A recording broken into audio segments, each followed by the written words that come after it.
Well, hello. This is Jason Vickers. I'm coming to you from my home in Versailles, Kentucky, where I teach theology for Asbury Theological Seminary.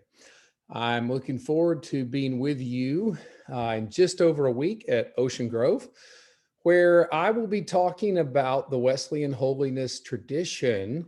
And specifically, I'm going to be talking about the theology that informs that tradition. So, what do Wesleyan holiness Christians believe about God and human nature, sin, suffering, creation? And how do those beliefs inform the way they live? How do those beliefs shape the religious culture of the Wesleyan holiness tradition? I actually think it's a fascinating religious culture.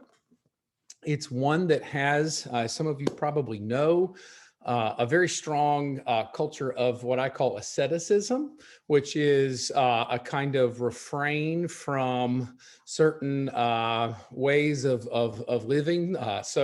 You have to be careful what you eat, what you drink, who you hang out with, whether you go dancing. Where does all of that come from? How do those beliefs about God and sin and those kinds of things give rise to that? But what I really want to do and what I'm excited about doing next week, or in just over a week, is looking at the strengths and weaknesses of the Wesleyan holiness tradition, theological strengths, theological weaknesses, the strengths and weaknesses of the tradition of the Wesleyan holiness tradition, Wesleyan holiness Christianity as a religious culture. So with that asceticism, for example, it's easy to kind of either really be fully into it or critical of it. Some people might even make fun of it. I want to take a more measured view and say, in what way is that a good thing? In what way is it a strength of the tradition?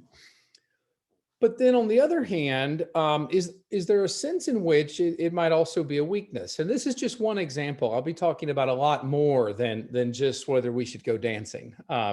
But the issue is to look at the entire Wesleyan holiness tradition with a view toward its theological strengths, what it does well, and also it's areas where maybe it could improve a bit or we could develop it. I'll actually be working to make suggestions as to how this very rich and very interesting theological tradition might develop in ways that would address some of those weaknesses and make it even more fascinating, inspiring, and healthy as a religious tradition.